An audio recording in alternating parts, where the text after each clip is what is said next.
आज की video start करते हैं और आज का हमारा टॉपिक रहेगा नरेशन। नरेशन में जब रिपोर्टेड स्पीच के वाक्य को इसने दिया हो इम्पेरेटिव सेंटेंस में, तो तब हमें क्या करना है, उसकी मैंने आपको दो कंडीशन बताई थी।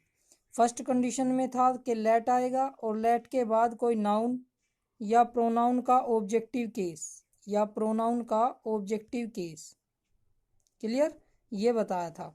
अब हमें क्या करना है, जब हमने फर्स्ट कंडीशन पढ़ी तो ये बता दिया, और सेकंड कंडीशन में बताया कि लेट्स आएगा या लेटस आएगा, दो चीज़ें इनमें से कोई एक आ सकती है, लेट्स या लेटस। पहले हमें फर्स्ट कंडीशन की बात करनी है। फर्स्ट कंडीशन में मैंने आपको एक रूल 1 करा दिया था। आज का जो हमारा टॉपिक रहेगा वो रहेगा रूल 2 फर्स्ट कंडीशन में।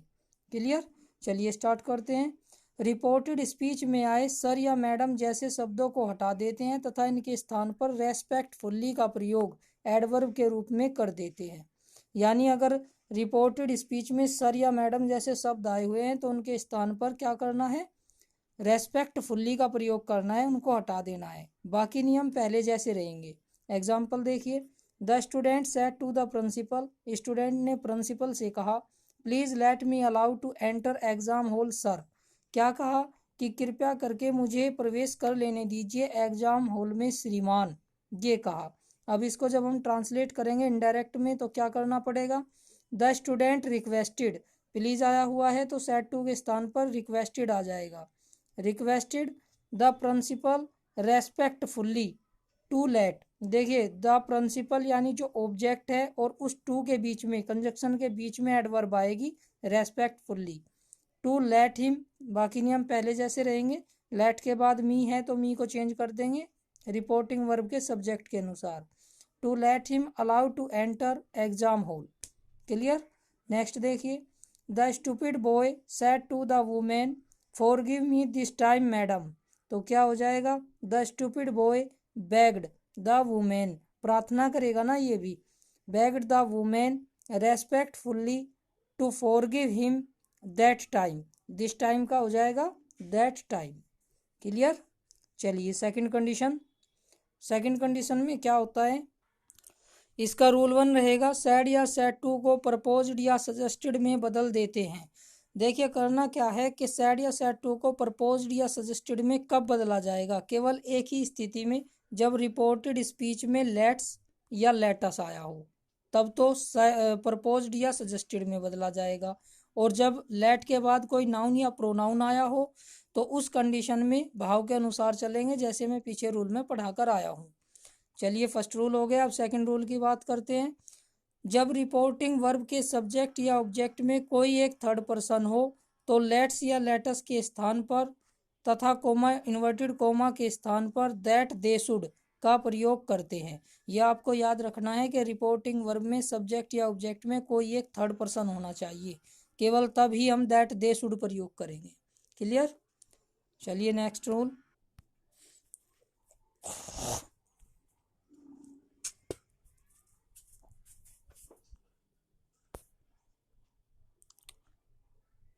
अब थर्ड रूल में क्या होगा वो देखिए,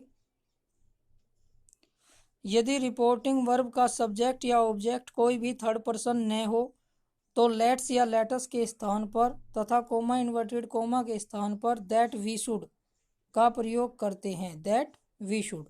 तो कैसे, you said to me, you second person है और मी फर्स्ट पर्सन है, कोई भी थर्ड पर्सन नहीं है।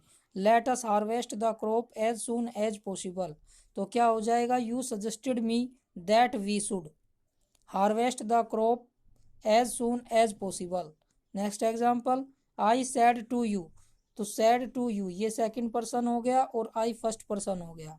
Let us vote in favour of Narendra Modi in this election, I suggested you that we should vote in favour of Narendra Modi in this election, we should that we should.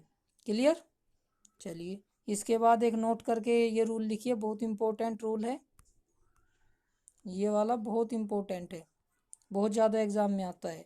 Late there B से शुरू होने वाले वाक्य को indirect में बदलते समय there should B का प्रयोग करते हैं।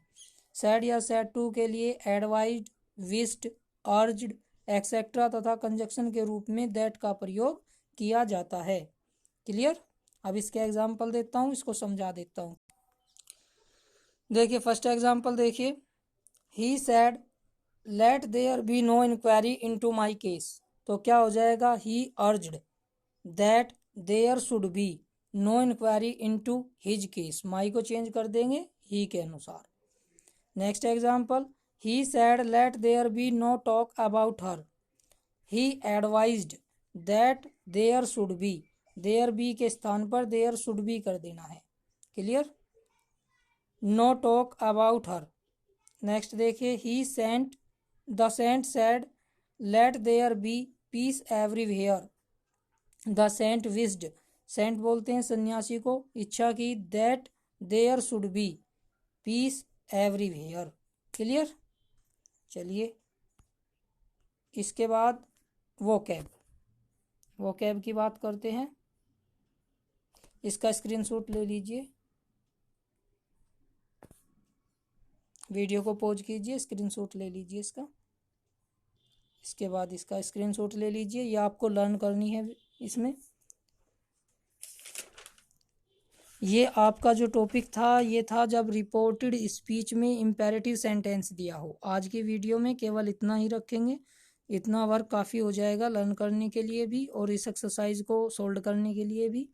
जो रूल्स मैंने आपको दिए हैं इनको डेली बेसिस पे, डेली रूटीन पे कीजिए।